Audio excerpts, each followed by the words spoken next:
PS3 port. The comic aesthetic is such a nice touch when it shows up. This is a pretty good introduction to Sly, shows off his nature and abilities in a fast and concise manner.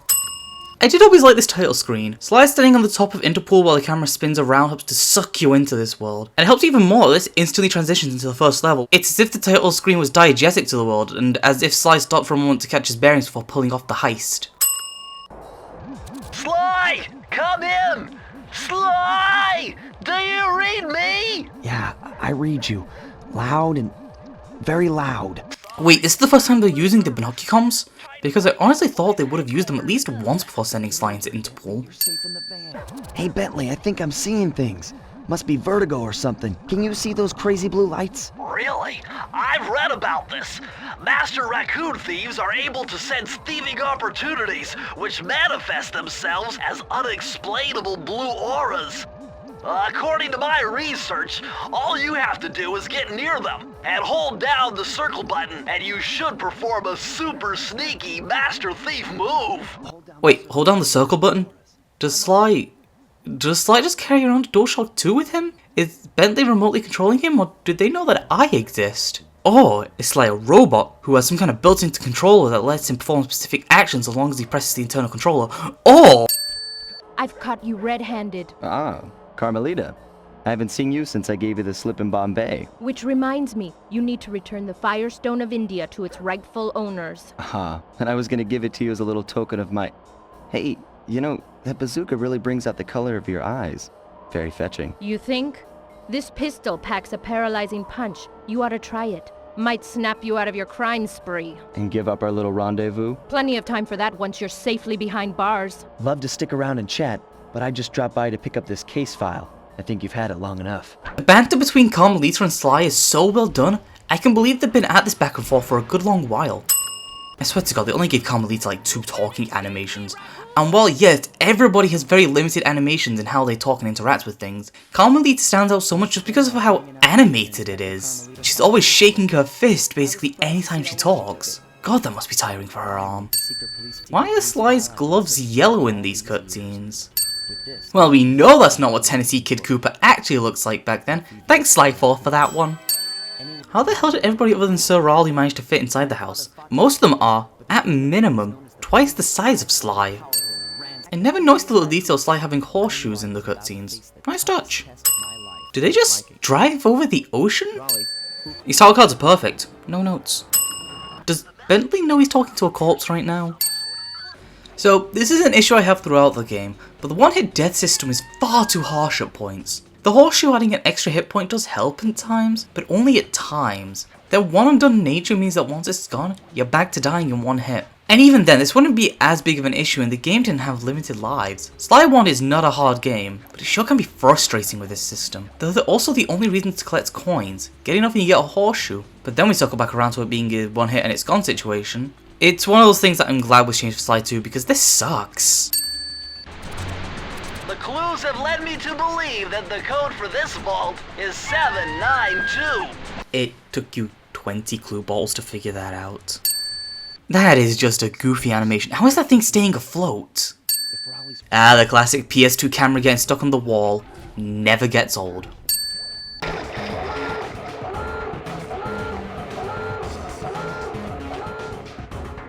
Well, at least he accepts his fate.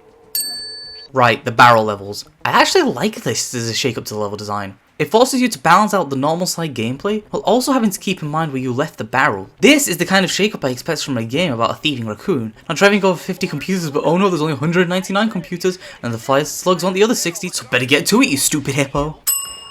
Astonishing! All my calculations led me to believe you had failed to knock out that generator. Never was good at math. Well, here's a real test for you. I found a way out to Raleigh's hideout, but unfortunately, it is doomed to failure. You're not gonna tell me I have to shoot myself out of that cannon. I'm afraid that's the only way. Really? The only way up to the hideout? Also, why does Sir Raleigh have a cannon aimed at his fortress? Right, these minigame levels. Fuck them. They're too common amongst the main platforming levels, and all of them just suck. I'll be singing them every time they show up, so look out for that. How delightful! We have a guest. The only thing is, I hate unexpected guests. Listen, Raleigh, wipe up my family and steal what's mine? You better expect company. Oh, I'm ever so sorry. How sloppy of me not to finish the job. Obviously, we should have snuffed you out as well. So, without further ado, let me make amends by what? Bloating to gargantuan size and squashing you like the insignificant bug that you are! Bring it on. The voice acting and characterization given to these characters, they're a little bit one-dimensional, but given their one-and-done boss status, they work really well for what they are. And the build-up of having to collect their keys to break in and beat them adds onto that feeling of them being the big bosses of their worlds. I will point this out every time because that's not what he looked like, thank you Sly 4. I love that you can see Clockwork in these flashbacks, it's just that twist in the finale really well. I'm glad we get to see that the crew does have some downtime between the big missions. Wes. Next up, the notorious mugshot. Ruthless muscle of the Fiendish Five. What he lacked in brains, he definitely made up for in brawn. Turns out he wasn't always that way. He grew up as the run of the litter. A neighborhood weakling. The only friends he could turn to were usually found on the big screen. It was there that he spotted his first gangster, and he knew instantly that that's what he wanted to be. He spent the rest of his youth working real hard to get there, fueled on his dreams of great power and respect. With enough perspiration, he realized that dream. He'd become a hard-boiled, street-brawling, tough-as-nails gangster, ensuring that he'd never be kicked on or pushed around again.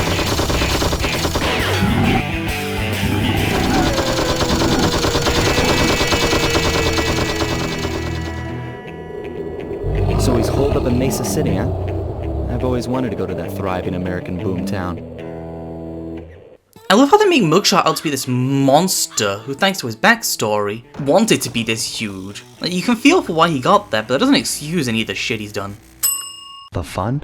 Besides, I want to try out that new move I got from Raleigh's section of the thievius raccoonus. You mean the ninja spire jump? Yeah, do me a favor and read me the instructions again. To landeth safely upon diminutive points, leapeth lively and presseth the triggering device with the round geometrical object emblazoned upon it. So, jump and hit the circle button to land on narrow spots. That's a rough translation. I keep forgetting you need to unlock the Ninja Spire jump in the first game. It honestly feels like it should have just been a part of his standard moveset, especially with how ingrained in the franchise it becomes, and how Sly 4 broke space and time to make sure all the alt Coopers could use it. Also because you can still swing with the cane, it feels weird to have so many areas where you can swing but don't do the spire jump. Flashing lights. The latest in high-tech security. Electronic floor sensors. Step on them and you're a goner. Nice touch. They're safe to walk on while flashing, but it also means they're about to switch to a different sector. This is the latest security tech, lasers on the floor that can be avoided by jumping or even just moving to the left. And shy? Okay, so we know he's here somewhere, but how are we supposed to find him? Mesa City is a big place. Given that he's a bulldog, it seems only reasonable to assume that he'd choose to live in a giant fire hydrant. That's some sound logic, Sly. This is so stupid, yet perfect for a character like Mugshot. Position to make a run for this key. Okay, so what do I do? Provide some covering fire for him with that blasting station. Sweet. Why is Murray doing any of this? It'd be way faster and less risky to send Sly in to do it himself. Also, a turret section has a ×2 sin multiplier for the next 60 seconds because that's what it deserves. Why is there a floor of water in this casino? Murray, what's going on down there? Well, I drove to this hot dog stand for a quick snack, and the next thing you know, I'm getting challenged to a race by these gangster dogs. Is there a key in it for the winner? Yeah, 3 times around the track for a key. It's all you, man. Drive the van with the... So this game has a couple of these chasing levels where you're running from Carmelita, and that's the kind of shake-up that works instead of adding 12 twin-stick shooters in. It keeps the player in typical platforming, but forces them to keep moving. Sort of like an auto-scroller, but with a proper context and some plot significance, as it's Carmelita pushing you forward, instead of you finding some random submarine and just going at it. Father! Wow! You're a Cooper? You know that Thingus Rackamagookus? Dingus Rackamagookus. So this game doesn't really explain what you're meant to do well. What you're meant to do is hide behind the crystal by shooting at you and then hit the mirrors. But wow, is that not explained well. You're just expected to figure that out. And it doesn't even work that well within the shrinking arena. Especially the spire jump area, since there's no crystal to hide behind. But where you can go is very restrictive. Wasn't a big fan of this boss fight. That's not even close to what he looked like. The third member of the Fiendish Five was the infamous voodoo priestess, Ms. Ruby. Born into a family of mystics, other children found her scary. Teaching herself to summon the undead provided what few friends she had. A career in crime allowed an adult Ms. Ruby to punish the world for fearing her as a child. Chief mystic for the Fiendish Five, her powers allowed them to break both the laws of man and nature at the same time. Yet despite the whirlwind success of her youth, she managed to slip into obscurity. Last known sightings claim she headed out of civilization and deep into the Haitian jungle. Wait, voodoo? So far the game's been fairly grounded other than the talking animals and the stuff Sly can do, but now we got the supernatural. I'm not even saying that it's a bad thing, just that it came out of nowhere. I gotta admit, I do like the vibe and look of these swamp levels. I'd honestly say they're my favourite aesthetic in the game, not my favourite levels in the game for a reason we'll get into, but looks-wise they're top notch. That's Miss Ruby's lair. To get in, you'll need that key on top of a tiki pedestal in the guard compound. There's a bad mojo force field protecting it. I haven't really pointed this out before because I just assumed it's typical gameplay logic, but why did Miss Ruby leave out her keys in a bad mojo force field? Which actually, first, ding that, because what in the fantasy jarble is that? But continuing with that, why wouldn't you keep the keys with her instead of doing this? Isn't it going to be safer to just keep them with you, and then also put up this force field so nobody can get to you? Why would you even risk this? What's with this industrial strength voodoo gate? Industrial strength voodoo? This is something industry use? This is Bentley saying this. I have a good reason to believe he's being pretty literal. The world building suddenly got really weird once we got to Miss Ruby. Sure, giant snake. Why the hell not? The previous world are regular pit bulls, but this is something else entirely. Sly, you'd better be on your guard here. My paranormal scanners show this place is really... Thanks for the heads up, Bentley.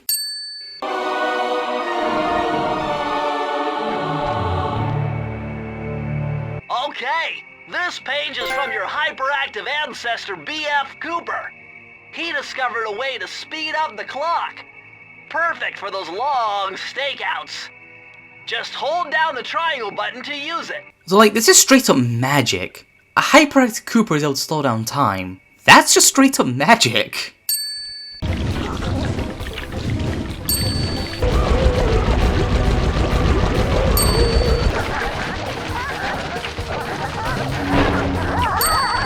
Yeah, in the PS3 remaster they changed the music that plays here, and since this is a rhythm-based section, the music and actions are now desynchronized, making it a little bit more annoying. Firstly, we know what he looks like if Sony didn't fuck Sanzaru. Jester, slight and common. His invisibility technique allowed him to steal from corrupt pharaohs and greedy noblemen. Secondly, invisibility? I guess it makes sense that we find this in the land of magic and voodoo. The production of zombies, made illegal in the World Peace Accord of 71. The production of zombies is illegal.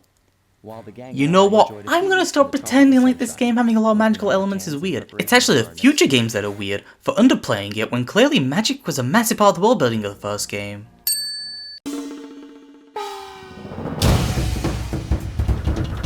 The road trip gave me the time I needed to study up on the Panda King.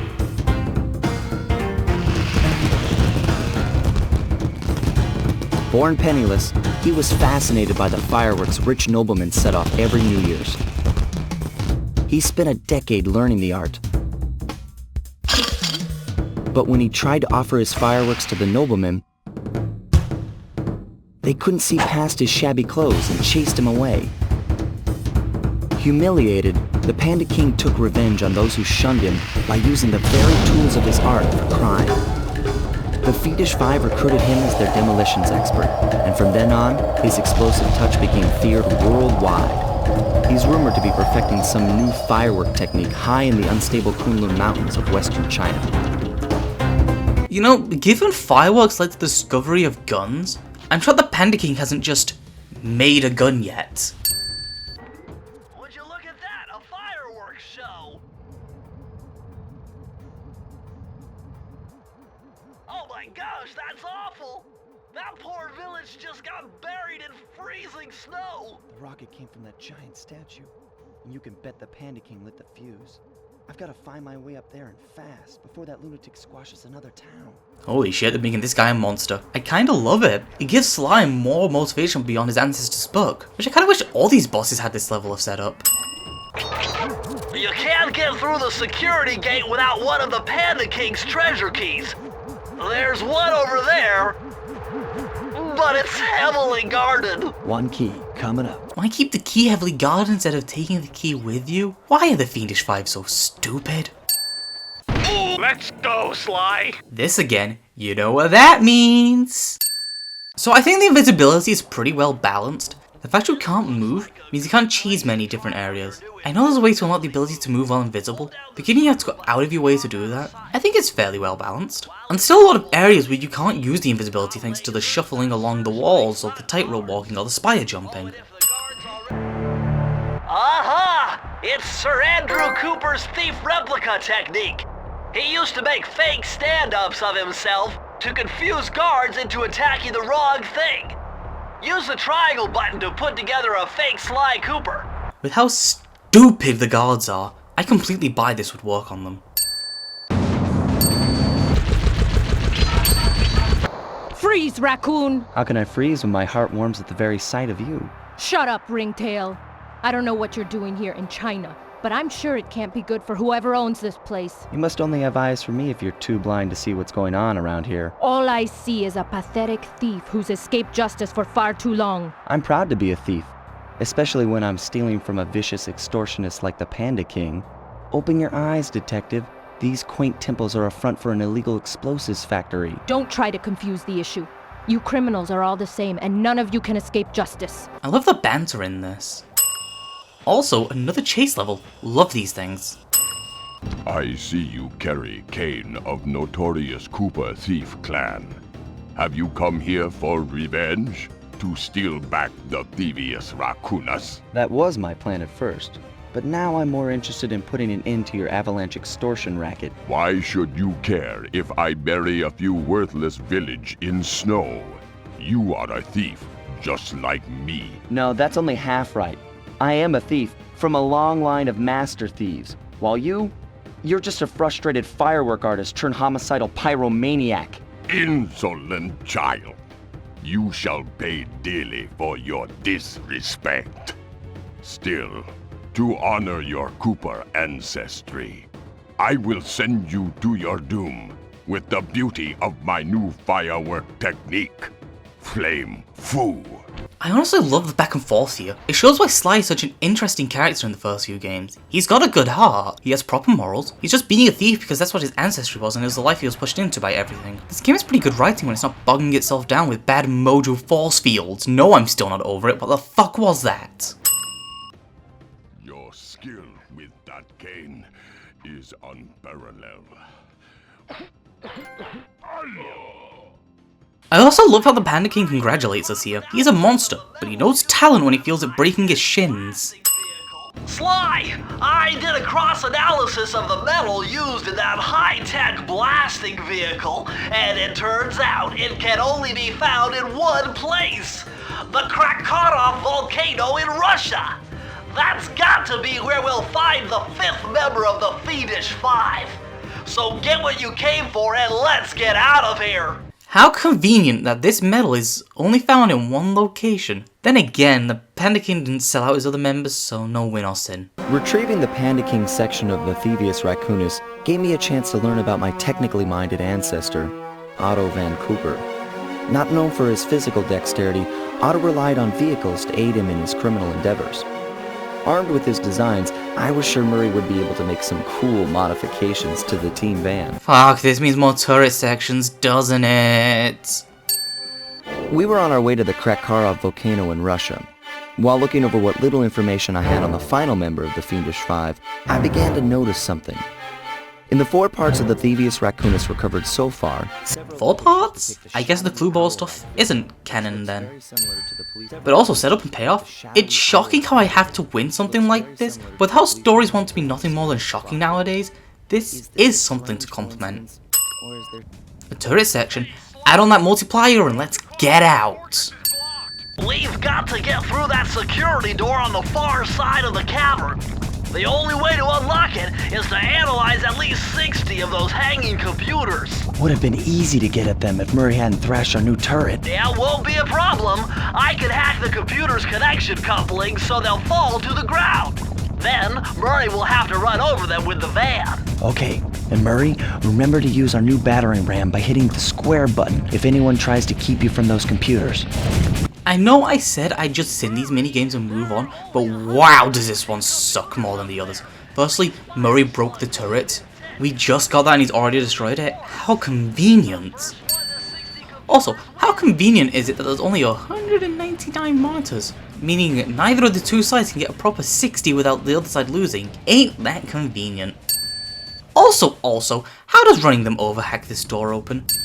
Also, why do the fire slugs care about this at all? When I've Clockwork turned down some more goons? What, did the budget run out and this was all they could do? Finally, the camera angle is so low to the ground it's sometimes impossible to tell when a computer has fallen, as it'll happen off screen. If it was overhead or an isometric angle this would be better, but as it stands this is miserable. Hold on, that's Carmelita. She looks trapped. Serves that cop right. She's been dogging us from the start. It's just a misunderstanding. We've got to free her. So now we're back to a classic Sly level. I'm glad they're showing that he does genuinely care for Carmelita. It may be a trap, but he's willing to spring if it means potentially saving her. It shows that despite everything, he does genuinely care for her. I also like how small and compact this area is. It feels like Clockwork is doing everything possible to stop us, and that we really don't have much to work with. And this is why I'm always going to prefer the platforming levels over the minigames. But also, the start of Bentley's hacking minigames. Sometimes I forget how much Sucker Punch love those twin stick shooters, especially in this game. I don't get it, Cooper. I've hunted you for years, tried to throw you behind bars, but when you get a chance to leave me in a cage, you set me free. Why? Carmelita, we may be on opposite sides of the law, but you're not my enemy. Now, the homicidal robotic owl that built this death ray and nearly gassed us to death, that guy's on my list. I see your point. All right.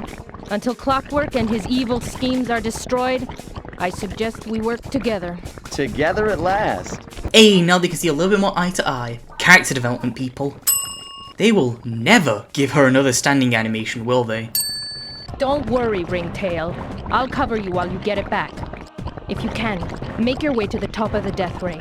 I stashed my jetpack there before Clockwork napped me. You have a fucking jetpack? What? What was this when you were chasing down Sly? What do you mean we're doing another turret section? I can see an entire Sly level down there. Let me play that instead of doing another damn turret section. You know what? I love this section. Again, it's an auto-scroller, but it shakes up the platforming in a way that another fucking turret section wouldn't. Are you kidding me? Our final boss is another on-rails turret section. Add on another multiplier. Sly Cooper, you have escaped my gas chamber and destroyed my death ray. Remarkable. You Coopers always find a way to beat me. Always? So that was you in the background of all those old pictures in the thievius raccoonus. How old are you? Perfection has no age. What? You're immortal? Revenge is the prime ingredient in the fountain of youth. I've kept myself alive for hundreds of years with a steady diet of jealousy and hate, awaiting a day when I would finally eclipse your family's thieving reputation. And you've sucked me right back into it, because despite being one-dimensional, Clockwork really sells his whole MO. The voice and performance done by Kevin Blackton is kinda intimidating, which they really needed to do after what they did with Panda King raising the stakes as high as he did. And this motivation really works for Clockwork. I can completely buy he let Sly live. Sometimes the one-dimensional villains are the right call. And here I'd say Clockwork being so simple works as the game is built up to him being this monster in the background that you've seen everywhere. It works so well because he's one-dimensional. And this final section we have to platform over to Clockwork and beat the shit out of him directly, it's just the perfect way to end this. The jetpack section may have sucked, but this is how they should have ended this, no matter what. But as a result, where did the jetpack go? Did Sly just jump off it? Why? He's over an active volcano. Some tricky maneuvering, but I managed to snatch that last piece of the thievius raccoonus from Clockwork's claw. He dipped in and out of the lava at multiple points. Those pages should be beyond ashes at this point. You know what? I really need to stop questioning this game's world building, because that is a whole ass real life human right there. I thought for sure she was gonna slap the handcuffs on me right then and there. But instead, she was true to her word and gave me that 10-second head start. Again, I like seeing that Carmelita kept to her word on this. Shows her morals. She said she'd do something and she kept to her word on it. Again, something we will come back to in a future PS Vita game.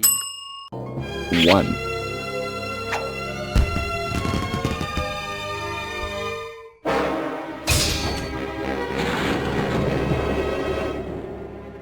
I felt bad leaving her stranded on that giant rock, but I knew it wouldn't be long before we'd see each other again. No, Sly, you left her for dead. Not a good look, Ringtail.